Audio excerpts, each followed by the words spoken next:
Hello and welcome to episode 3 of Sunday Service with me, your host, Aaron Chandler. You might notice we got a bit of a different camera angle today. We'll get into all that. But before we do, how was your week, guys? How was another week in this beautiful life that we all share? Mine was good. I had a pretty good week, Can't complain. Want to, won't, because it was all in all fine. I'm still alive. I have my health. I have my family. I have my loved ones. I don't have certain things I did have at the beginning of this week. And all in all, I'm okay with that. I'm not. But we're going to move past it. It's fine. The camera angle is different. So, all right, I'm going to let you guys in on a little secret here, right? This is supposed to be kind of a Sunday morning podcast kind of thing. Not a rip-off of Bill Burr's Monday morning podcast. Its own thing. But it's supposed to come out on Sunday morning, right? It's supposed to have that Sunday service kind of comfortability about it, right? So I kind of thought, right, what would be great is I should record it on Sunday morning, a nice relaxing morning, the week of work is ahead, but right now we have this last vestige of happiness before we're back to the grind, right? But the problem with that is I've never actually recorded it on a Sunday morning. I usually record it on a Friday night or a Thursday night because that's when I have time and that's when I can be arsed, right? And it's kind of near the end of the week, so I'm not kind of lying about, the whole how was your week aspect of this podcast, right? But I felt guilty about that. So today I decided what I do is I try to actually record it on a Sunday morning. And what was really great about doing it like this today is I've already discovered all of the reasons why I'll never do it this way again. And I'm only a minute and 50 seconds in. So first of all, right, I planned to record it on Sunday morning, right? So I woke up and immediately that was a disaster because I'm in my pajamas and I'm not recording the podcast in my pajamas. So it's okay, now I have to get dressed. And then you're all right, I can't record a podcast on an empty stomach, so I have to have something to eat, right? And then you got to get dressed, you got to have something to eat. Then you look in the mirror and you're I have major bedhead. But it's all right, I'm not going to have my shower right now. I got things to do. I want to record the podcast and then, have the shower afterwards, kind of approach the day steadfast, right? And then I look in the mirror, I've got major bedhead. I'm I don't look as good as I normally do. And that's fine, It's not I'm the most traditionally handsome looking person anyway. But, I like to kind of make an effort with my appearance. And then, you kind of, I'm kind of the person, I don't do much talking in the morning, right? I kind of stay silent, kind of go about my business, listen to my music, get on the bus, get to work. Then kind of an hour or two after I've woken up, I start using my mouth. Words start coming out. They sound good. Started talking this morning, realized groggiest voice ever. So I didn't sound great. I sounded kind of nasally. And not in that sexy way that a lot of men get their morning voice. I sounded kind of gruff, but also a little bit annoying, right? So there was that nasal element to it. So I realized, right, all of this is already kind of not setting me up great to record this first thing in the morning. I haven't kind of woken up. I haven't, gotten that sharpness to me yet. I'm hungry. I'm feeling a little bit, I'm feeling just a little bit worn out from the night before. I didn't set an alarm because it's Sunday. You don't fucking set an alarm on Sunday morning. It's a day of rest. It's God's day of rest. So all in all, not a great kind of vibe to start out with on the podcast. So I had my breakfast, I got dressed even though I hadn't had a shower yet. So already not ideal because now I'm going to have a shower and change these clothes again, right? Meanwhile, time is lapsing. The podcast is supposed to come out early in the morning. I woke up at 10 a.m. It's almost the afternoon now as I sit down to record this. This won't even come out until the late afternoon, possibly early evening, with rendering times and things like that, right? On top of that, got the cord for this microphone. Still haven't set it up because I'm tired. I don't want to set it up, And I'm one of these people. Waking up is a challenge for me. I don't like getting out of the bed in the morning because, there's a lot of good reasons for that, but we'll get to those, right?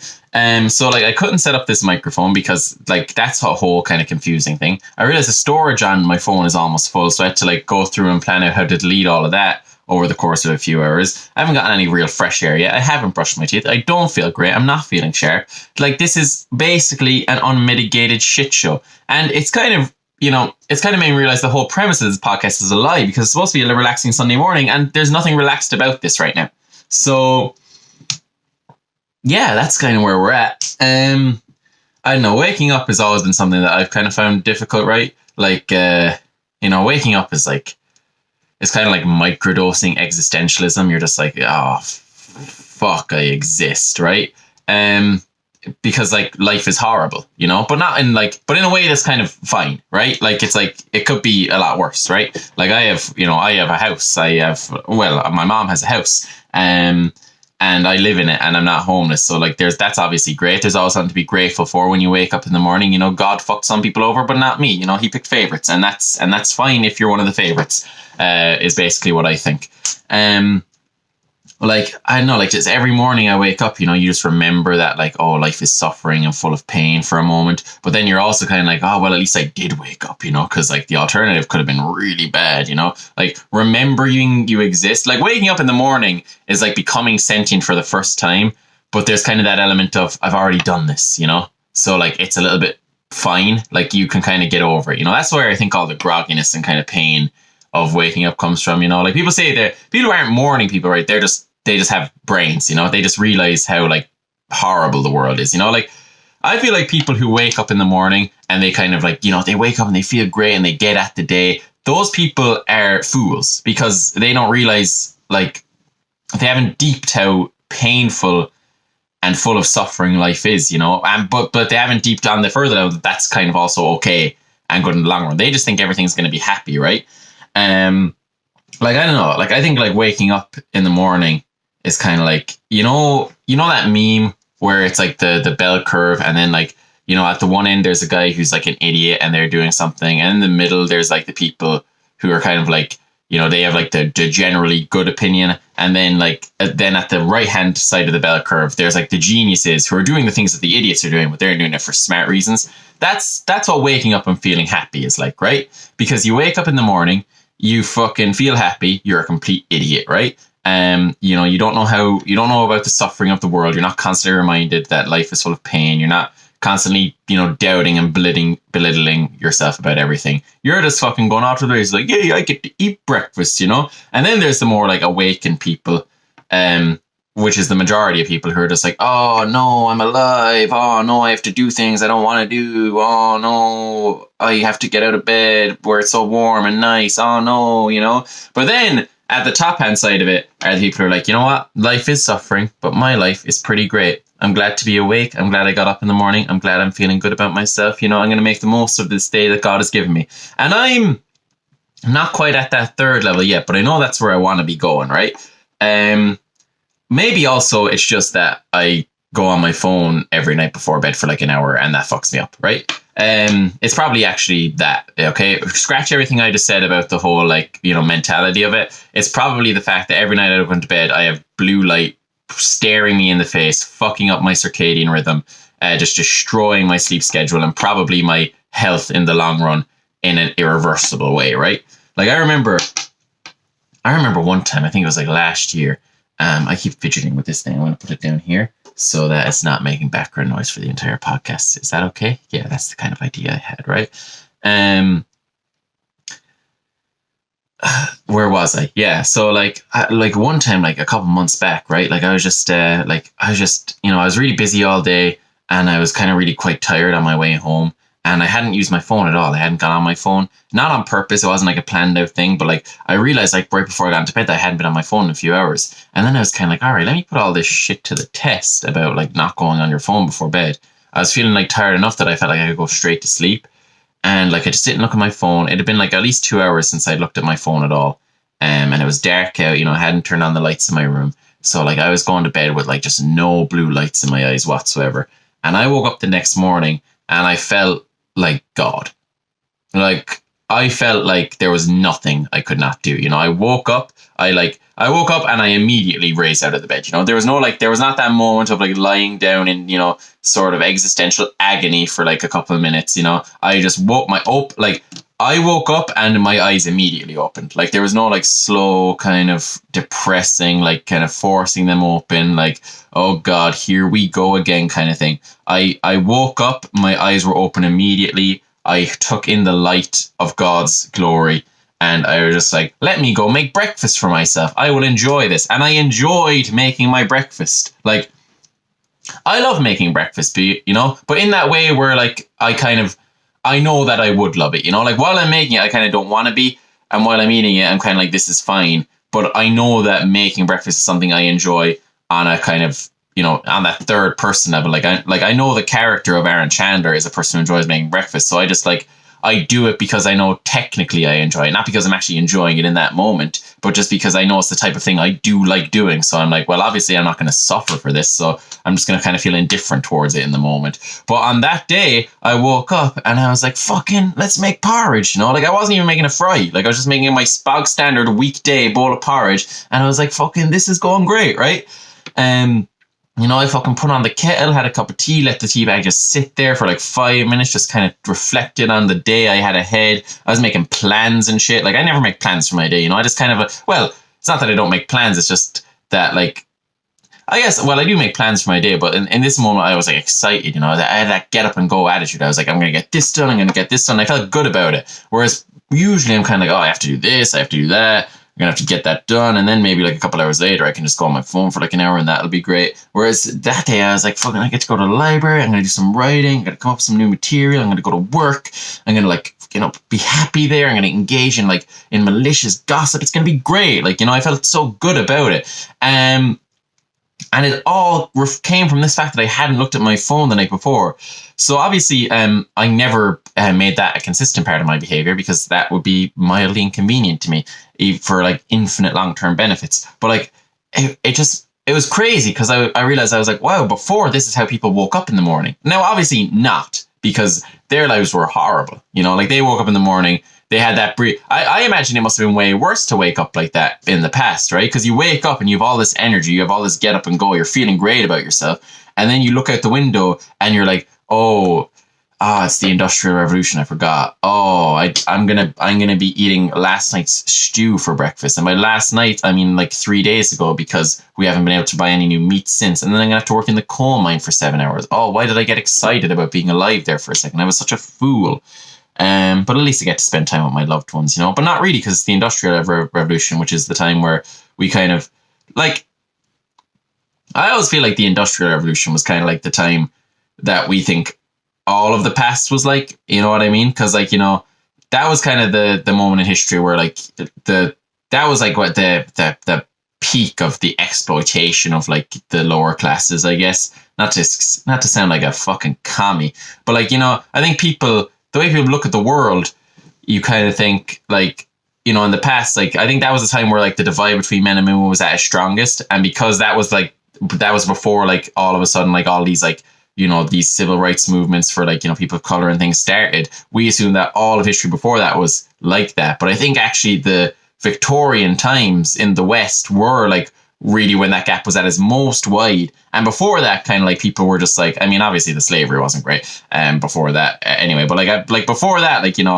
like the, like men and women were kind of like, all right, life is shit for both of us. This is kind of like horrible, but we're both in it together. Whereas like in the kind of Victorian time, men were starting to go like, fucking, I can go down to the pub for a few pints, leave that bitch at home, kind of get my day going. She can handle the kids, she can handle all the housework. I'll just go out with the lads, work in the factory for a few hours. Who gives a fuck about her? And then we kind of realized, oh, that was wrong. But then we kind of also thought like, oh, that's what it's been like forever. Whereas before it was like men were also just like, oh, this is so shit. And we were like, yeah, I know, right? Let's have fucking 10 kids. And they were like, all right. And then 5 of them would die. And then the other 5 would kind of turn out like in varying degrees of shittiness. And then maybe there'd be one good one and he'd have 10 kids. And that's kind of how the species propagated,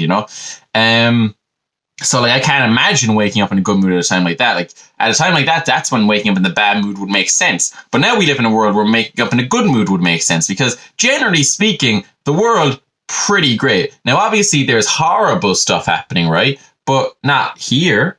So that's good. Like you have to look a little bit for the horrible stuff. Not very far, obviously, like, you could like, I mean, like, you could say other countries are very far away. Not really. Small planet in the grand scheme of things. But even then, like, like homeless people, you don't have to look very far for those, but you can ignore them. You can ignore the problems of the world. We're very privileged in the West here that all of the problems that define our reality, like if you kind of have like a little bit of money, if you live in a 2-income household, largely you can ignore most of them. You know, you can come home, you can turn on the TV, you can think about how like you're not quite as happy as you want to be, but hey, you're not starving. You know where your next meal is coming from. It's going to be pretty okay overall. And obviously not everyone's like that. Some people in the West don't know where their next meal is going to come from. And that's horrible, but they still have smartphones, and that's kind of basically good, right? Or maybe bad, because smartphones, you know, just distract us from our ability to make progress in the world. So maybe that's horrible, but also it feels good to look at your phone and watch a funny TikTok for a few minutes. And that's also something that we need to be aware of, because I mean, let's face it, the big criticism of like this new age social media kind of world we're living in, this short form content world, is that it's, you know, destroying our, you know, dopamine processes, you know, like we're kind of like wasting away our lives. We're, you know, like being distracted from the real issues, and that like it's kind of just making us all like, you know, low attention span fools who will inevitably destroy the planet. But what they don't take into account, the side of the argument that doesn't get a good representation in the world, is that it feels pretty good. Like, you know, looking at TikTok for an hour and a half every day is largely enjoyable. Is it memorable? No. Do you learn anything? No. Do you improve as a person? No. But it feels grand. And that is a big positive. That is a big positive, and it can't be overlooked in this debate, is that it kind of distracts you from all that existential dread I was talking about. And that, you know, is confronting it the definite right thing to do? Yes. Is that an easy thing to do? No, it's hard. Is it so hard that you don't want to do it? Yes. Does that mean you should probably do it anyway? Yeah. But if you don't, will you go to hell? Probably yes. If hell exists, that's a whole other thing. You know, so obviously the right thing to do is confront it there, but does it feel good to not confront it and ignore it for a while? I would say definitely that is the case. And there's not enough of an argument made for that. Now, obviously that's an incorrect view of the world, but that's the view of the world I think most of us are kind of going with at the moment. You know, I think most of us are I think most people are aware of how bad it is to be on your phone all day. But again, it feels grand. And feeling grand is a feeling that is hard to get in this infinite well of suffering we call existence. So, you know, we're not making enough of an argument for it or against it, you know, but like I'm sure people will kind of figure that out, because the thing about life is, right, is generally speaking, we tend to figure things out, human beings, you know? And I know what you're saying. Yeah, we'll figure things out until we don't. But like so far, we got a pretty good track record, you know? Like the Black Plague, everything worked out fine there. World War I, pretty horrible. Everything worked out fine. World War II, unbelievably, like atrociously horrible. Now, basically, it's grand, you know? You know, like the Cold War, that was looking pretty touch and go there for a minute. We're all still alive. It all worked out. You know, like generally speaking, I think the story of humanity is things get really, very, really, very horrible for quite a long time, and then they kind of become okay for a while. And as long as the horrible thing doesn't become permanent and we kind of get those kind of okay moments, I think we're basically kind of on the right track, even if we're fucking up tremendously along the way. And that's okay, because, you know, we're flawed, you know, we're not perfect, you know, we're doing our best, even when we're actually definitely not. You know, I'm sure it'll all work out. That's what I think God's whole kind of attitude towards humanity is, you know, like you kind of go like, why doesn't God intervene in all these like horrible things? It's like, I'm pretty, like he's probably like, I'm sure they'll figure it out. And we keep doing that and then fucking it up again, but then we'll figure that out again eventually. So that's kind of overall not a positive message for humanity, but kind of like a not negative one, in that it will get remarkably worse in some ways, but then it'll get better eventually a little bit. And I think that's basically how the world kind of works. And I think, you know, there's kind of a cynical way to look at that, which is that like, oh, it gets horrible and then it barely gets better. But there's a great way of looking at that, in that it never gets so horrible that it's over. And that's basically grand. You know, and I think like focusing on the world insofar as it's just grand is a good thing to do, right? So yeah, I mean that's like, we're living in the glory days of this podcast now, right? I think I talked about this a little bit last week. Like, none of what I just said there made sense, but it was kind of nice, you know? It was kind of just me, like, free-flowing my internal monologue. And I think that'll be what we miss about this in the future, even though it's clearly coming from a very uneducated perspective that hasn't been thought through clearly. I'm clearly trying to think through it in the moment and having doubts about what I'm saying, but saying it with enough confidence that I think people will listen to it. So that was kind of that's kind of the story of how I woke up this morning. That's why the camera angle's different. I had to account for the natural light coming in the window. Another reason I'll never record this during the morning again, because when you record it at night, there's no natural light. I've already kind of gotten my energy up from throughout the day. It's a nice way to kind of end off the day, cap things off, feel good about myself, upload it. It finishes uploading and rendering overnight. It's scheduled to publish at 7 a.m. on the Sunday. It all works out. Now that I've explained all of that to you, let's get into this week's episode. So my week was filled with like some disappointment, but also some good things. And I'm going to focus on those good things and ignore the disappointing things. It was my niece's birthday the other day. She turned 5. That was great. You know, like she's like kind of like, when you're 5, that's kind of when they become proper people. You know, like they kind of like think about things a little bit, or at least capable of doing that if you steer them in the right direction. You know, they know what they want. They know kind of how to communicate what they want. They're not going to be, you know, they can be pricks as well, because sometimes they want things that they can't have, and then you say no, and then they're like, but I'm used to getting everything I want all the time. And then you're like, well, that's not how the world works, because you used to be much cuter when you were babies, where you're much more willing to give you what you wanted all the time. But now it's getting to the stage where it's like you need to be able to do things on your own, but still very cute, still love you very much, but you're going to kind of have to need to learn your manners here, you know? Like, we're not all going to accommodate you now forever. There's new babies coming into the family. We're focused on them. You're getting sidelined. That's how life works, kiddo. You know, you can't stay at the top for long. You know what I mean? Like, there's always, you always got to keep working, or else someone else will come along and take your place, you know? And what you failed to work at was being young and cute forever, even though you're still relatively young and relatively cute in the grand scheme of things. Probably, you're the most young and cute you'll ever be again. And we still love you. We still want what's best for you. It's great spending time with you. But at the end of the day, these new kiddos are coming up on the block, and we're going to be giving them undivided attention, and we're going to, we're not going to be ignoring you, because that's obviously horrible, but we're going to be teaching you how to become more of a person, more of an adult. Slowly we'll start explaining, like, I think in the next, like, kind of year or two, we're going to break down what death is to this kid. You know what I mean? Like, we're going to break down, like, hey, things don't work out, humanity is cursed to suffer and die, but we're going to do it in kind of a nice, light way. We're going to tell her that heaven exists. That's going to be fine. She's going to kind of have that kind of idea in her head until she's like 12 or 13. And then she'll probably go radically against that. And then, if she's like me, eventually she'll come back around and go like, maybe heaven does exist. I don't know. Or maybe she'll just believe it like naively for her whole life. And if that's the case, then good for her. I hope for the best for her. But basically her birthday party was great.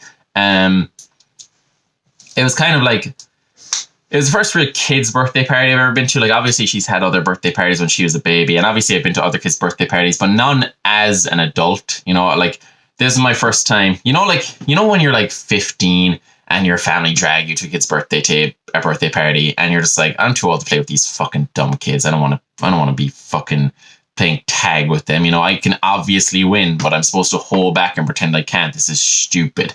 Right? Like, there's that kind of stage in life. But then you're also kind of like, I don't want to sit at the adult table because they're talking about boring shit, Like, I want to go on my phone or play my Nintendo Switch in the corner. But also, people are going to, like, feel weird about that, because they're going to be like, wow, he's such a loner. And it's like, no, I'm just the only person here my age.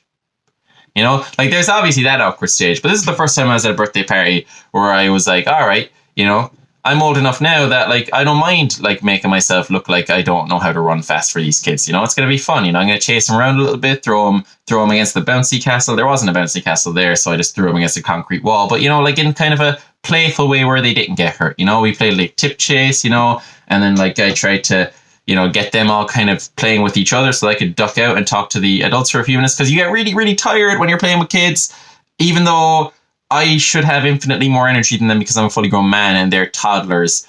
For some reason, they can just run around for hours and hours on end without ever getting tired.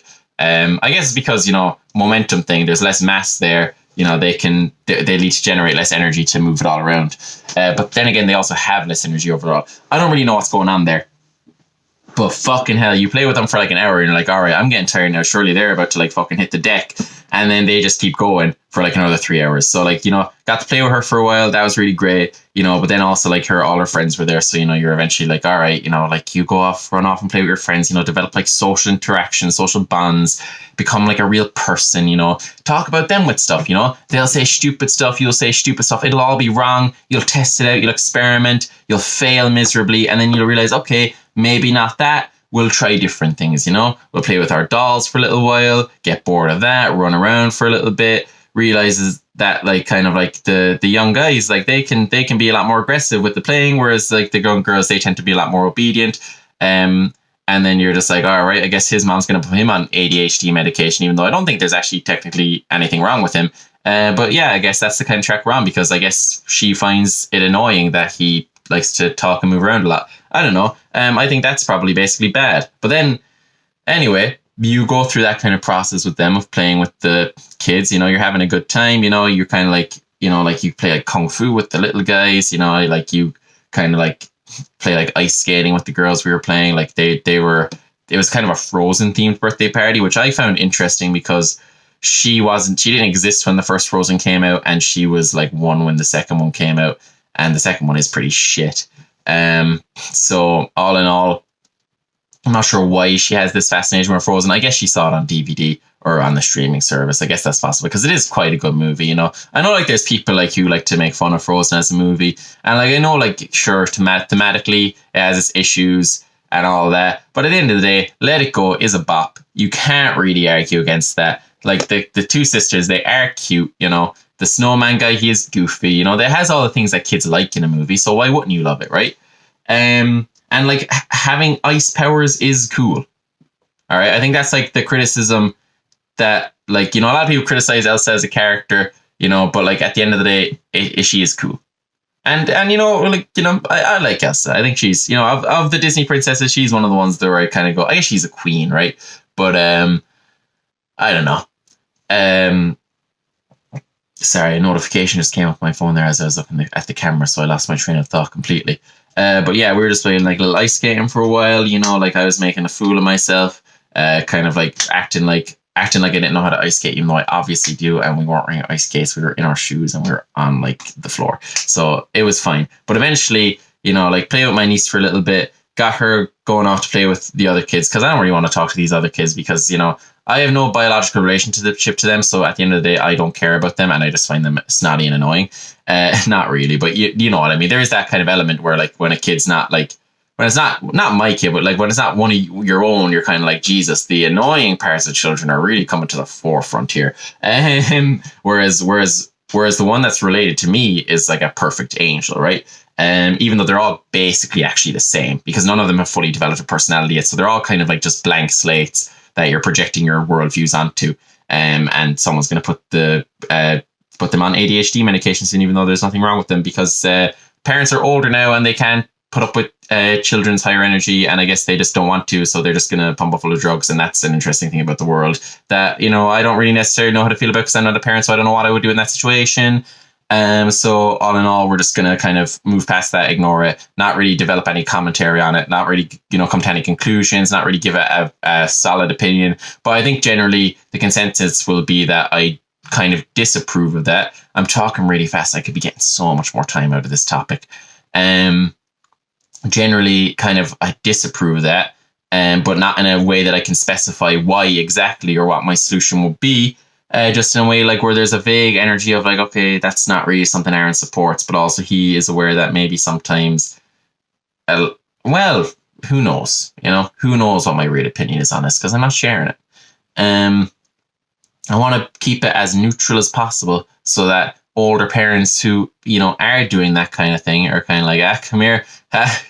Jesus, he got me there, but not in a mean way that isolated me as an audience member, but in a way where I kind of reflected on myself in like a kind of, Jesus, come here, he's dead right. But also not in a way where you're kind of thinking like, oh, look, this egotistical young fella, he thinks he knows everything about the world. He doesn't even have a kid. No, it's kind of more in a way of like, a projection of like, understanding for both sides, insofar as that is possible with these types of issues. And you're kind of like, all right, Aaron's the kind of guy I want to listen to more, hear his opinions about things, no matter how misinformed and poorly formed they are. I'll just listen because he says them in kind of a vaguely entertaining way that offers perspective. And not necessarily perspective, but it offers something. And I don't know what yet. That's kind of not for me to decide. I'm just here to talk. So yeah, that was really fun. It was great to eat cake. I think what was great about it is that the party had a good cake, because most cake, right, is kind of shit. Like, most cake is kind of vaguely just sugary bread.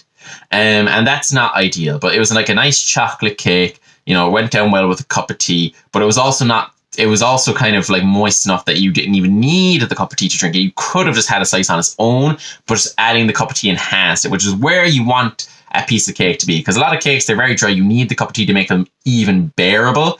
And then you're basically like, all you're really enjoying is the tea, and then the cake just giving you a little sugar high. It was a nice chocolate cake, you know, like a nice moist sponge, but like the sponge, you know, had like, you know, like a nice chocolate, like filling in between the layers that kind of really gave it this, like, you know, kind of elevated quality. You know, they really went all out on this cake for the birthday. Now, the icing was a disaster because, you know, they had like, you know, it was a chocolate cake, but then like it was like painted at the top with icing in like blue and pink with like ananas on it.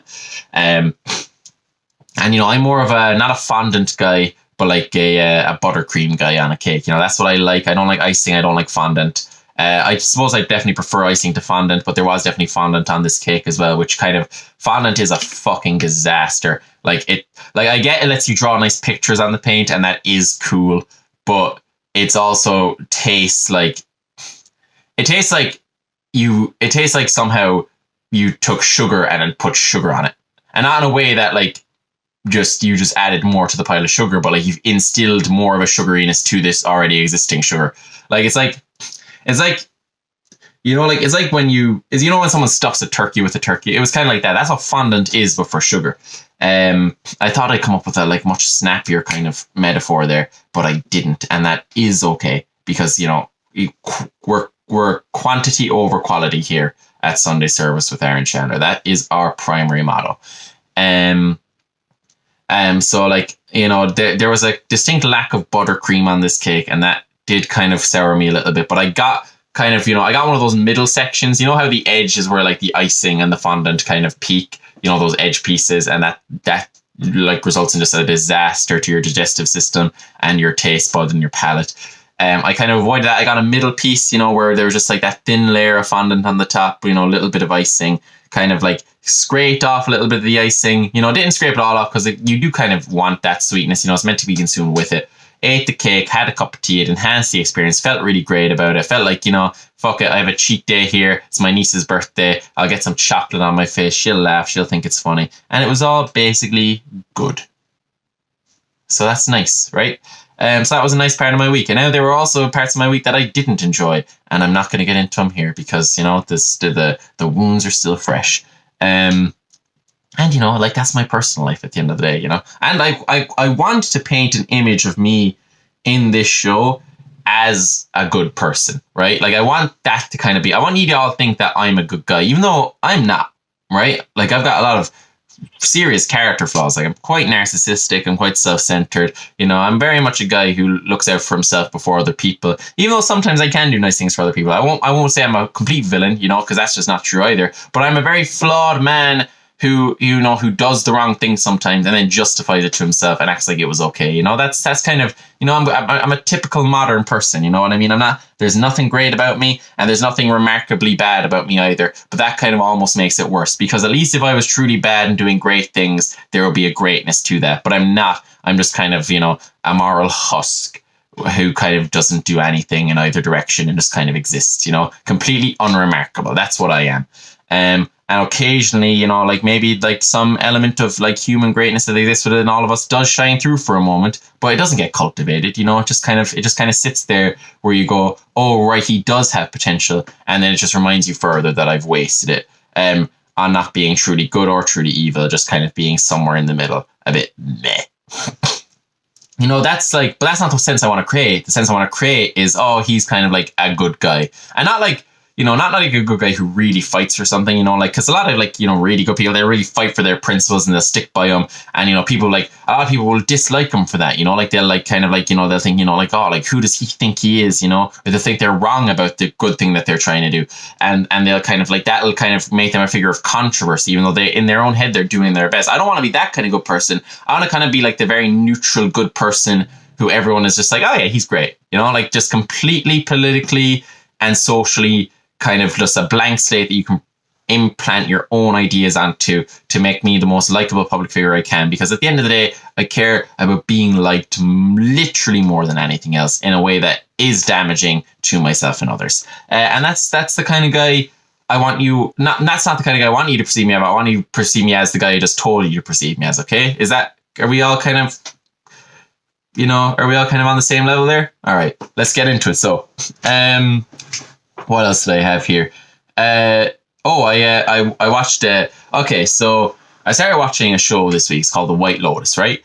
Now, I had this show recommended to me by a friend, and I feel, in the grand scheme of things, I feel deceived. I've seen the first 2 episodes of the first season. So this friend, he's like, he's one of the bios, right? Let's say he's one of the bios, right? Because that's not necessarily true, but for the purposes of our storytelling here, it makes the most sense to delineate it that way.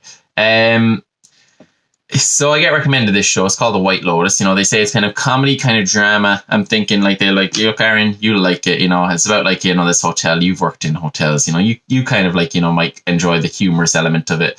And it's also like a pretty good story. So I was like, okay. Now, obviously, I didn't just trust him and jump in right away. I looked up the show a bit. I saw the cast. There was like Alexandra Daddario, Sydney Sweeney. I was kind of thinking, all right, maybe my friend's cooking me up a nice treat here, right? Maybe he's steering me in the right direction. So I was like, okay, let's watch it. Load up Now TV. That's the European version of HBO. It's their European front, I guess, or their whoever has their licenses for all their shows in Europe. And I started watching it, and I was like, all right, 2 baddies, who are also very good actresses. We're looking good here. Start watching the show. Warning comes up on Sky Atlantic on Now TV, and it's like, warning, this show may contain scenes of nudity. And I was thinking, okay, my buddy, he was looking out for me, right? He was turning me on to something that I needed to see. He was doing it in a way where it didn't make either of us look like perverts, but like I know what he was getting at when he told me about this show. So I was thinking, all right, fucking, we're getting excited here. Like things are going to work out. I watched the show. And, I started watching it. I'm thinking this is pretty good. Like some funny moments. There's a bit of a mystery at hand here. They do the thing where they they show you something very interesting and then flash back to the start of the show where the interesting thing hasn't happened yet to get your attention, which is a bit of a storytelling hack. But also, if I made a show, I'd definitely use it because it is kind of effective. And I was thinking, all right, so far so good. This is looking good. I don't like... a lot of the characters, I don't particularly like them as people, but that's what's kind of great about them is that they're interesting and they feel kind of real. And like, so you'd imagine, like, I'm kind of getting excited, I'm seeing Alexandra Daddario's character. She's looking like a baddie. She seems like quite sweet. Sydney Sweeney's character is quite young, so now I feel kind of inappropriate about all that, even though she was obviously an adult when they recorded it, but still I'm kind of like, all right, well, look, I'm going to like focus on Alexandra on this one. That's fine. And then Sydney Sweeney, her and her friend, they're both baddies.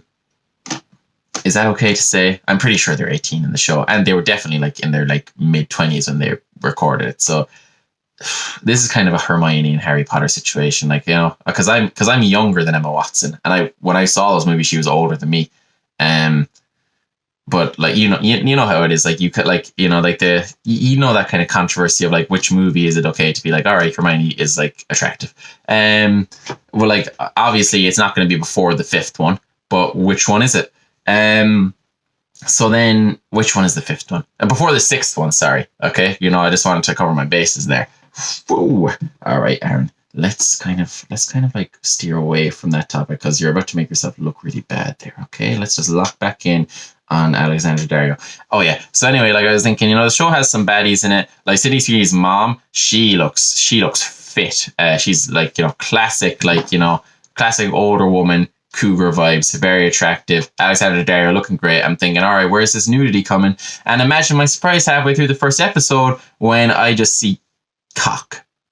Flaccid cock. Not even like a nice penis, you know what I mean? Because look, I mean, you know, I'm a man, you know, who grew up in the 21st century. I've obviously seen some pornography. Probably I've seen more naked people in my life than my father ever saw in his. And definitely more than my grandfather ever saw in his. And that's disgusting, actually. That's a sad reflection on life. But, you know, I've seen, you know, while looking at these videos, I have seen some lovely penises. I've seen some lovely men's penises that I can, now would I lick them? No. Would I give them a little peck? Maybe just a taste, just to see what it's like. But generally speaking, I wouldn't really be going at them. You know what I mean? Like, that's not really the type of thing I'd be looking to do. So like but with the point to say there is that I know and can appreciate what a nice penis is, white or black, even though the black ones are better in the videos. And that's not to say anything on a large scale cultural front, because, you know, like obviously they're picking the cream of the crop for these kind of videos. You know, you want to see a great strong penis in the pornography. So like when I saw this like flaccid penis, it bothered me. It bothered me. Right? Because it wasn't a sexual scene. Like, the guy was like checking himself for testicular cancer. And, you know, he was an older guy. So, like, let's face it, there was some sag on those nuts. And that kind of, like, you know, gave me a bit of existential dread. Like, oh God, I'm aging. One day my balls are going to look like that. And to be fair, like, as far as, like, penises go, like, considering how it was looking flaccid, I was kind of like, all right, you know, fair enough. But, like, just in the moment, like, I was expecting, like, you know, expecting Alexandra Daddario in her prime, and I'm just getting this like quite large flaccid cock. Definitely a stunt cock as well. I don't think it was the real actor's cock. You know, the skin gradients didn't match up. That was my little Sherlock moment there. You know, the skin flaps, the skin folds. It didn't make sense with the complexion this guy had. You know what I mean? You know, like his penis should have been paler than him, but it wasn't. You know, so whose penis was that? It was a stunt cock. Which is fine. That's fine. It's okay. It's movie magic at the end of the day. I won't expect this actor to show his real cock on camera, especially since so far he's one of the only characters I like, because, you know, he's doing his best to be a good dad, you know? And now let's get into that, actually. So, like, broadly speaking, a friend did me dirty, show me a man's cock in a show. You know, it got me excited for no reason, even though he never said any of that. I extrapolated all those assumptions on my own. So, you know, I guess I can't really blame him, but still will. So we got into it, and like the show is pretty good so far. I've only seen the first 2 episodes, but generally speaking, like I won't consider any of the people particularly like good people. Like they're all kind of, you know, like, you know, they're all kind of like, you know, they're the kind of person I described myself as earlier. You know, not good, not bad, just kind of smack dab in the middle, like grey, completely morally grey in a way that's almost worse than being morally bankrupt completely, right? But so far, the show's quite interesting. Like, I think I'm going to watch the full thing. Like, I think there is definitely some scenes that they're just doing just for the sake of kind of like, just like, you know, oh, people want to see this, you know what I mean? But like in the second episode, like there is some nudity of a female character, and I think it really does feel like they're just like, well, I guess we showed a guy's dick, so now we got to show a woman, and it's like, you know, it's completely unnecessary, because, you know, at the end of the day, showing the guy's dick, like there was a narratively significant element to that, in that, you know, he was like, you know, it's a guy who's like facing this kind of dread about his own mortality. He thinks he has testicular cancer. You know, it's kind of like this big thing of like, okay, like it makes sense, you know, and you know, nudity is a thing that, you know, people are vulnerable when they're naked, you know, so like it kind of showing him that way kind of showed how vulnerable he was from like a cinematic perspective. So like, you know, as much as like it kind of shocked me for a moment, and as much as his penis wasn't like the best penis I've ever seen, I was kind of like, I understood the nudity element, right? I was like, actually, this kind of makes sense. Like, it kind of is appropriate. You know, it's a very like kind of like, you know, it goes from one scene and cuts straight to this guy's penis. So like, there's like this humorous kind of shock factor element to it. I was like, you know, all in all, it was nudity done well in a show. But then in the next episode, they show some female nudity, and I very much felt like it was just because they were like, oh well, we showed a guy's cock, so now we gotta show some side boob, and I was kind of like, all right, there was just no need for that, really, like, you know, like it didn't add to the story at all. And I guess like also that's fine, you know, like I don't really like to get into the whole debate on nudity in movies and TV and stuff. Like I just don't know enough about it to kind of make a comment on it.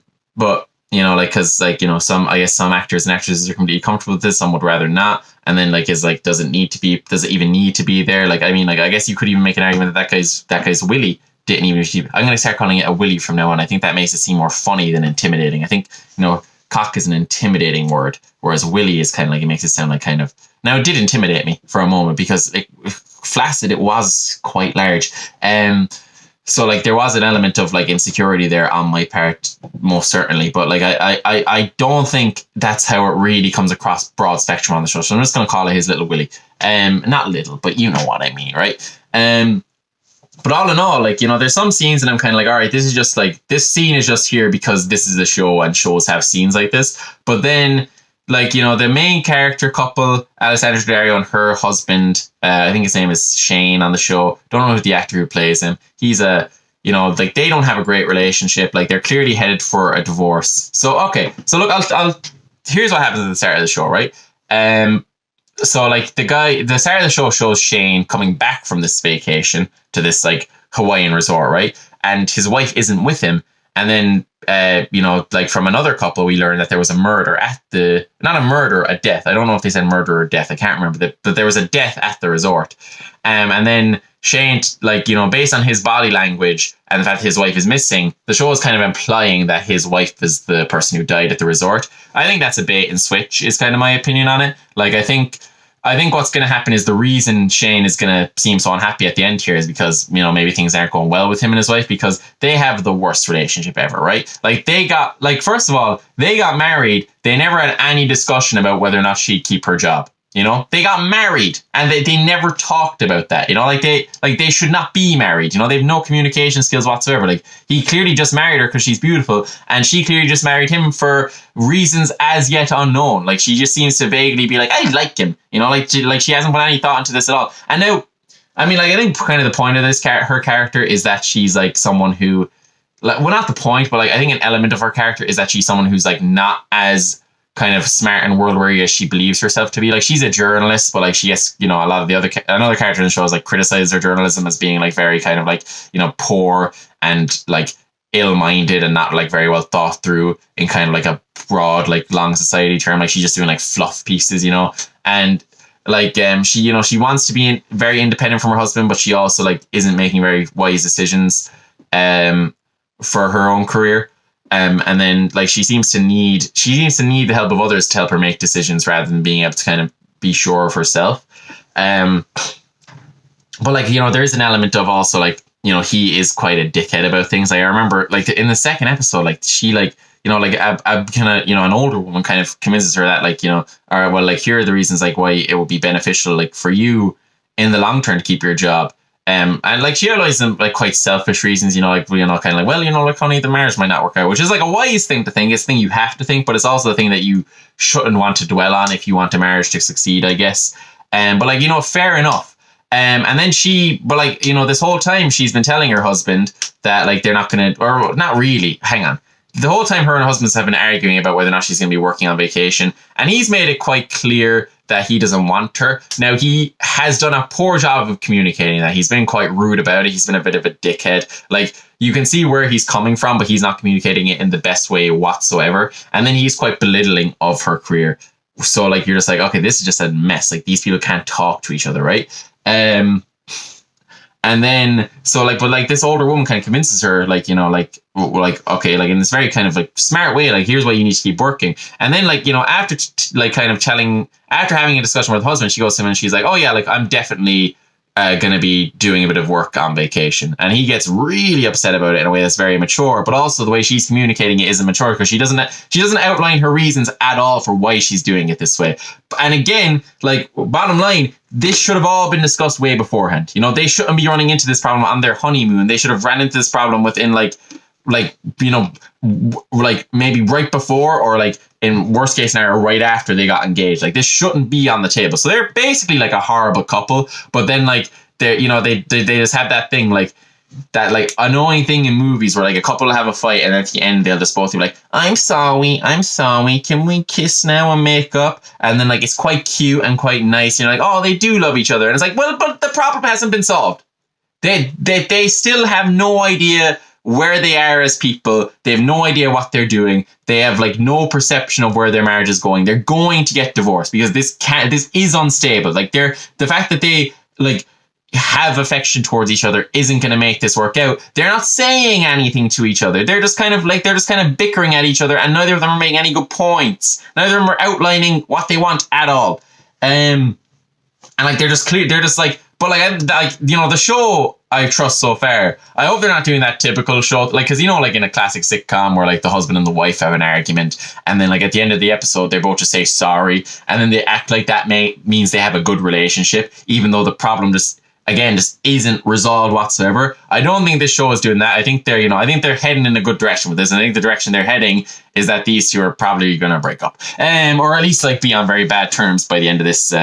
By the end of this thing, maybe the death of someone will inspire them to like change their ways in the relationship and be smarter about it generally or something. But my big prediction is it's not her in the body bag, right? Because I think he'd probably be sadder if it was her. Because he just seems kind of pissed off. So like, then there's like the dad character in Sydney Sweeney's family. He's kind of like, I don't know where he's going with him yet, but like, he's kind of like, he wants to connect with his kids more, because he has had this death scare, but he's also kind of like he's giving it his all mentally, but then he's also kind of, it's weird because like he at one point he really wants to connect with his son, right? And he's like, oh, let's go. Like they like decide to do this thing where they go swimming with the fishes, not in the metaphorical way of they die, but like in actually swimming with the fishes in Hawaii. I'm talking so fast.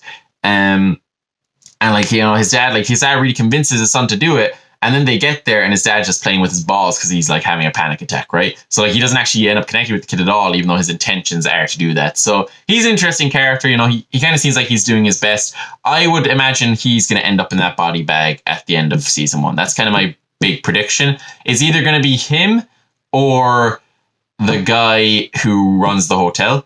And who's like the funniest character, I think. Like I love all his like kind of facial mannerisms and like just his like kind of his attitude towards like the other characters, like he really reminds me of people I have worked with, but like in a very like comedic way. He seems like he's heading down kind of a bit of a dark path, so it could be him too. Who's in the body bag at the end. The only thing that's kind of making me think maybe not him is because he also like kind of like, it's like, why would his body be taken off the island? Like I think he lives on the island maybe, but I'm not sure. Like I don't have enough information yet. So those are my predictions for the White Lotus. All in all, I think so far the dad is the most interesting character to me. The couple, they're interesting, but I feel like I know where there's two ways where I think their relationship is going. There's only two ways for it to go. One would really piss me off, and one I kind of be like, well, that's to be expected, and it's grand. Other than that, like the two girls, Sydney Sweeney and her friend, they are hilarious characters. Like they are like, they are like the very like mean high school girl characters, but they are in a situation where they're not in a high school, they're in the adult world, and they do have like that typical kind of like like judgmental of everything kind of high school sass about them. But I think it's done it in a quite an entertaining way. Like they make like the way they make people feel uncomfortable about themselves, and like the way they are kind of shitty towards people is kind of like, it's more of an honest portrayal of that than I think most shows usually do. Like I think like it's not like they're not like necessarily being openly mean. It's more like kind of like they're just giving looks, and I think and they're both quite talented with it, so they're giving, so it is it's working in an effective way that I do find entertaining. And like I think their story is going to get, I worry that their story could get a little bit like high school drama-y, because at the end of the second episode, like there's like a lie, like I can't remember what her friend's name is. I can't remember what either. Pauline and Olivia, I think their names are. Sydney Sweeney is Paulina, or Sydney Sweeney is Olivia, and then Paulina is her friend. I don't know the name of the actress who plays her. Like at the end of the episode, like Paulina lies to Olivia, and like Olivia seems to like be mistrusting her a bit, and I'm kind of worried it could go down this very basic kind of like nothing to it kind of like friends arguing storyline. But I don't know if I have enough faith in the show yet for them to not go down that way, but I'm hoping they're not. Like I've seen like the reviews online and people are giving it like a lot of flowers, so I think I'm kind of going to stick it out. at the end, like right now, like the most interesting storyline I think is the guy who runs the hotel, our man. He's very funny. He's quite entertaining. Like he's going down this, like he seems to be going down a bit of a dark path. I like him. Tanya is another character. She's kind of like, you know, she's the character that you're just like, oh, this is an American show, because like the way she's funny is so American. Like it's just so like, you know, bombastic and kind of boisterous. You know, it's not like subtle at all. But also like they have given her like, they have made her 3-dimensional as well, which I appreciate. Like, you know, there is more to her, especially in the second episode. You're starting to get like, okay, there's more to her than just like this annoying old rich white lady. Like she seems to be going in a direction, and that like there's going to be more to her. It seems like there's going to be more to her character than the fact that she just kind of is, you know, kind of loud and annoying and obnoxious, right? So that's White Lotus. I really, all I wanted to talk about with that show was that guy's cock, or his willy, and I kind of like went off the rails in it. So I feel like now I have an obligation to give an update when I've seen it all.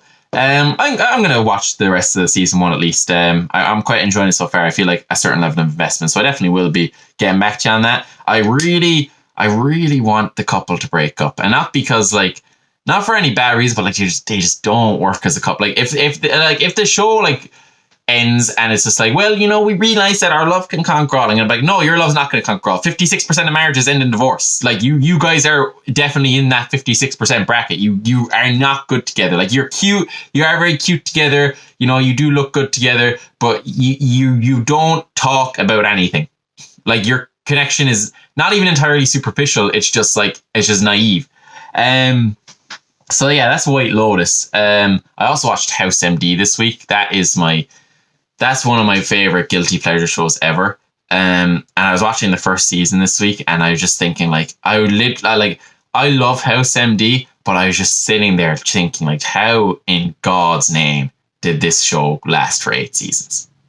Because every episode's the same, and like that's kind of like, I mean, it's one of those like not serialized, what's the word? Like formulaic, I guess. No, there's a word for the type of show this is, you know, like where it's kind of like, you know, it's a play on the same procedural. It's a procedural show, where they kind of just play on the same type of plot every week, and they just kind of switch things around. And then like, you know, the character interactions are where like the heart of the show is beyond that. But I just do not know how the show went on as long as it did. Like, I think, now I love the show, but like, I think realistically the show could have lasted like 3 seasons. Like, genuinely, like, it's so just going, like, just doing the same thing over and over again. Like, I was watching season 1, episode 8 last night, and I think it's one of my favorite episodes because, you know, like, I think it kind of like, with House specifically, it really highlights everything you kind of need to know about his character, you know, like his obsessive nature, and then his kind of like willingness to like break the rules. Like, you know, he ignores, like, a patient has to do not resuscitate, and he ignores it just because he thinks he can save the patient's life. And then he gets in trouble for that because the patient had to do not resuscitate. But then he still just kind of like, is just like, oh, I don't give a fuck, I'm going to try to save this guy's life. You know, that's kind of where this story goes. But like, the relationship he develops with this patient, which is something that always happens, so he kind of develops a relationship with the patient. Like, it so gets to the heart of House's character so well, in like a way that isn't like kind of in your face about it, that I kind of feel like, right, like his whole character arc is, fuck, that light is getting in my face. I need to get a better lighting setup. That whole character arc is like you could have gotten everything you need to know out of House in 1 season, maybe even. But like, let's say 3, because the other characters need to kind of go their ways. It's insane because like they genuinely get to the heart of, like, you know, like they touch so much on like his like drug addiction and his obsessive nature, and he connects with this patient really well that you're just like if it was like a series nowadays, it would be like 10 episodes. You know what I mean? Like they get it all out of the way in 10 episodes. All of his like character stuff, all of his like, you know, issues and things. And then like maybe you need 3 seasons just to like give other characters time to shine and grow, and then, you know, kind of draw out his story a bit more in a way that isn't kind of concerning. But Jesus Christ, like, there's 8 seasons of this show. They're all like 20 episodes, and they are all the same episode over and over again. It's just a patient comes in, like, it is a kind of a meme in the online community, but like, just a patient comes in, like, they're sick in a way that no one knows. House suggests just some wild treatment that everyone disagrees with. He does it anyway. It doesn't work. The patient gets worse. Everyone tells House that he can't go near the patient anymore. He comes up with some other batshit crazy idea, does it against the will of everyone. He turns out to be right. The patient is saved. And everyone's just like, wow, House, you were a genius the whole time. And it's like, at some point, it's like, why don't you guys trust the guy who's right all the time? You know, they one of the characters, Foreman, him and House, you know, have this like bickering relationship. Literally every week, he's like, House, you're wrong. Stop calling me black. Like that's his whole character for like the first season of the show, to be honest. Even though he ends up becoming a very likable character, but like his whole thing throughout the entire show is just House is wrong, and it's like House has never been wrong. He's only wrong in the first half of the episode. Like his second solution, maybe sometimes his third, always turns out to be correct. Like let the man cook. But yeah, it's like it's just one of the but it is just such like a great background show. Plus in the later seasons they start changing cast up, and like I kind of just preferred the OG team. You know, I liked House, Chase, and Cameron. You know, I think they were solid. You know, and you know I never really like. I mean, like it is. I am kind of like, you know, everything I'm saying right now about the show is like, so there's like a House, not copy pasta, but like just there's like a classic House parody video that encapsulates everything. Like, you know, his relationship, like Wilson, House's best friend, his character just doesn't need to be in the show at all. Like it just like it's just like for him to just be there, you know. But I'm gonna move past that because I don't feel like I'm really saying anything kind of like original about that whole concept. Oh, this is something I was thinking about. Gonna yawn on camera. That's fine. We're leaving it in. We're going uncut. This is the raw, uncut early days of the podcast where it's less professional, but people like it more than they do later on when it becomes more professional and a bit less soulful. But also they probably like that the yawns aren't there in the cut anymore because that is kind of auditorially distressing. You ever like this has happened to me twice in my life, but you know, like I think a lot of people can relate to this, like men and women, maybe more so men. But like you know, like when you're going out, like, you know, you're going out with a girl for a while, and then like they like kind of, you know, like they cut it off, and like you're obviously like upset a little bit, but then like, you know, like there's an emotional thing there, like you're kind of like, oh, I wish it could have worked out, yada yada yada. But like the worst thing ever is like when a girl cuts it off with you and you just didn't see it coming, you know, because now like the kind of like not heartbreak but like kind of emotional element, that's bad, right? Like it's bad when like a girl breaks up with you, right? But if you know what's coming, it's bad and it sucks. But like at least you knew it was coming. But when you like end a relation, like not when you end things with a girl and you didn't know it was coming, it is the worst feeling ever. Like because you thought things were going well, right? Like, you know, when you think things are going well and then you like then they like call things off of you and you're just like, oh, I'm a fucking idiot because my perception of what, like, you know, like let's say like you know, you just had a date, right?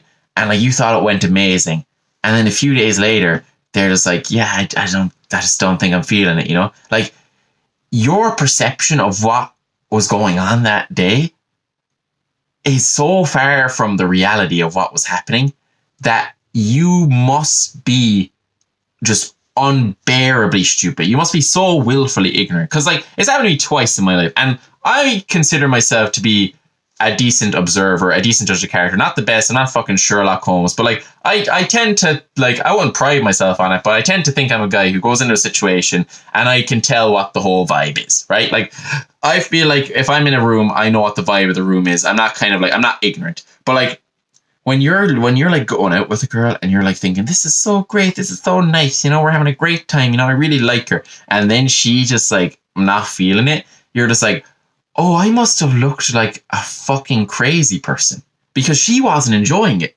And but the whole time I was sitting there thinking, this is going so great, you know, this is going to be the best time of my life. It's like, how could you have missed the mark so much, you know? And it's like, there's an element of like, you know, people like kind of like are polite and they don't want to be rude, you know, if they're not having a good time, they're not going to like, you know, outwardly say that. But like, it's also like, read the room, brother. Like, what's going on? Like, how could you not see this coming? Like the last time it happened to me, genuinely, I could not have been more shocked.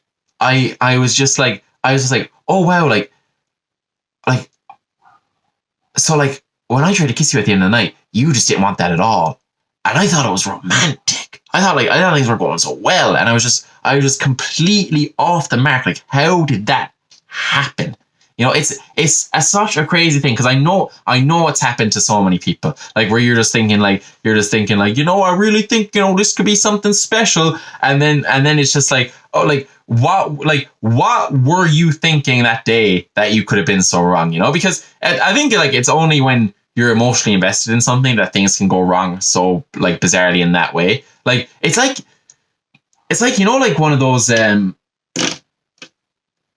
you know, like in a show, like when like two characters are discussing something and like it's kind of getting tense, and you know, like they end the discussion like on reasonable terms, and then one character like leaves, you know, and they part their separate ways, and then like the camera pans down and you realize one of the characters like had a gun the whole time, and like he was ready to like kill someone, and you're just like, oh my god, that situation was like, and like retroactively in your mind you go back and you're like, oh my god, that situation was so much more tense than I imagined. Like, imagine you're sitting with someone and you're thinking like, you know, like you're just like talking shit, you know, you're like saying all that stuff you do on a date where you're like just like, you know, like just, you know, like having like dorky conversations, you know, being all lovey-dovey, and then you find out later on that the whole time, like, and your thing is going great, and then you later on you find out the whole time they're just sitting there thinking, what is this fucking prick talking about? Like, it's so embarrassing. Like you lose so much aura in that moment. It's shameful. And it's happened to so, like, I was reminded of it because it happened to a friend of mine. And I was just thinking back on the times this happened to me, because I was clowning on him. I was like, how did you fucking not realize? But like, even I could tell she wasn't into you. But it's like, yeah, everyone can tell except you. And that's the worst part about it, because you just look like a fucking fool. You know, like, and then you reflect on it and you look back and you're just like, oh yeah, it was weird that like she was looking at her phone all the time. Like, realize that in the moment. Like, how could you not figure that out? You know, it's such an interesting thing. Like, I hope that doesn't happen to me again.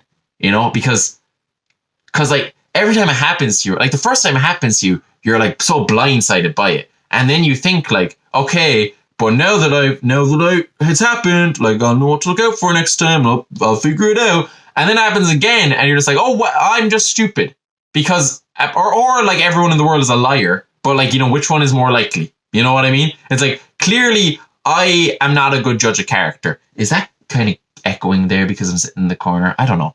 I've never heard an echo in my own room before. By the way, recording a podcast is an eerie thing, because it's actually a solo one like this, because I don't know if you know this, but like, right, we're in a silent room right now, right? When I stop recording, I hope you guys can't hear that dog barking. When I stop recording, the room just goes silent. Like, no one can, like, no one talks when the button stops. It's just me sitting alone in my room, silent, realizing that I've been talking to myself out loud alone for an hour. That's what ending a podcast is like, and it's harrowing. But that's a bit too meta, and that's not what we're going to end this episode on. All right, I'm not going to get into that. We're kind of coming up in the hour here, so I'm not going to get into that last topic. Is there kind of like, I don't really feel like I landed the plane on that thing about like feeling like an idiot, like on a date afterwards, kind of thing. Like, I feel like that feeling is relatable to everyone, you know, but I feel like I haven't like really kind of gotten I haven't gotten out of it, like I haven't gotten the punchline, you know. I haven't landed the plane. I haven't concluded the topic, you know.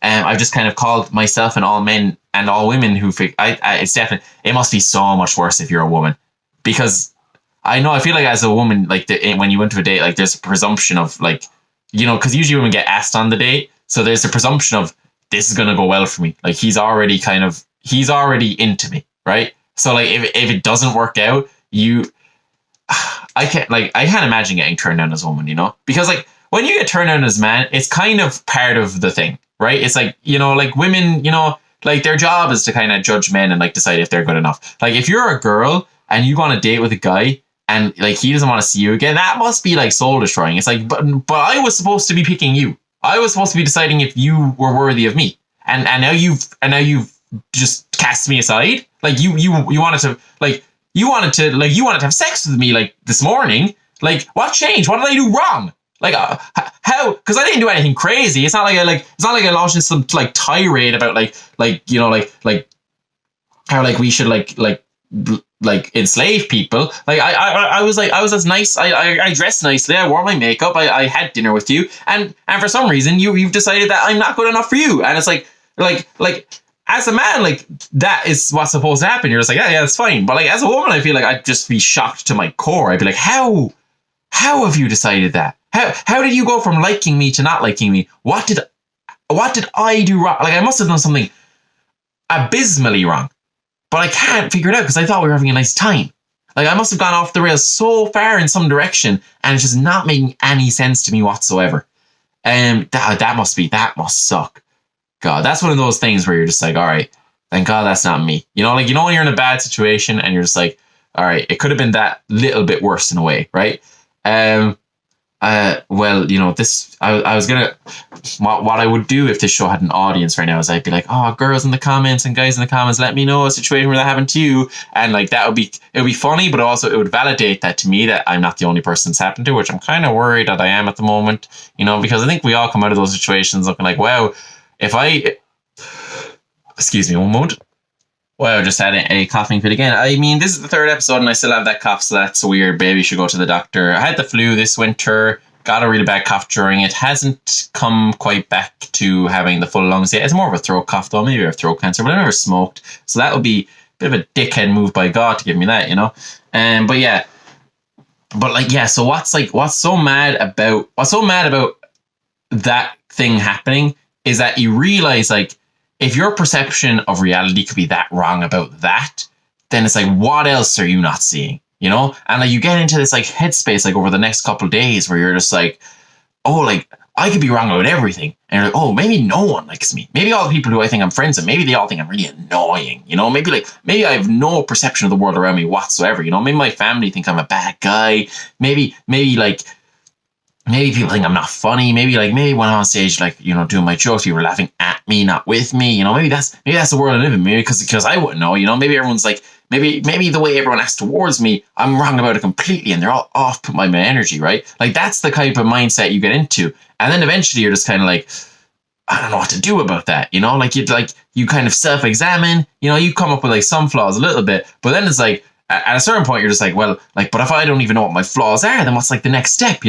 And none of that was particularly funny, I probably just gave you all a lot of paranoia about yourselves because, how do you people know that, like, that, you are what you think you are? Because sometimes, there's definitely been times in your life where you realize you're not.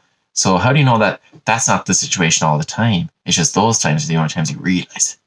You know what I mean? And that's a little bit scary, right? And that wasn't hilarious, That wasn't like, there was no really funny commentary about that. I guess I haven't reflected on it enough to find the joke in it. But it's true, maybe people hate you, maybe you're not who you think you are at all. In fact, you probably aren't, like you probably haven't self-examined enough to even know who you are. And that's the realization that comes there in that point, So yeah, that's where we're going to end the podcast, I guess. I'll do that thing, where I do a Bible quote, right? Do I want that to be part of the show? Cause like, the Bible isn't infinitely long. Eventually we'll run out of quotes. I mean, I'll probably be dead by then. It's quite a long book. But eventually we'll run out of appropriate quotes like on the topic at hand. So maybe that's something we shouldn't do. And again, religion is kind of one of those things that like isolates certain people, and I want this to have as much of a broad appeal as possible so that I can make that bread from it. We'll do it this week. We'll do one on self-reflection, right? So give me a second here. Yes. I know the one. Give me a second. This time, I have the exact quote I want to look up in my mind. Just need to look it up. So Psalm 19:12. But who can discern their own errors?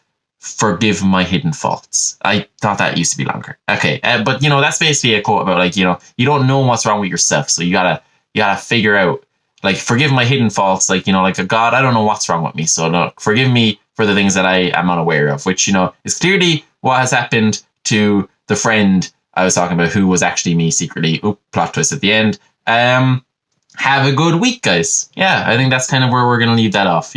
Enjoy the rest of your week. That, by the way, you're at the start of the episode, you're like, what's this hidden, like, kind of, like, secret thing that he's, like, kind of annoyed about? It was that. What? It all came full circle. Psalm 1912, really good psalm. 1912, great movie, I think. Is it called 1916, actually? Maybe. No, that was the year of the Easter Rising in Ireland. Boom, got it. Is 1912 a movie? Let's look that up really quickly before we end the episode.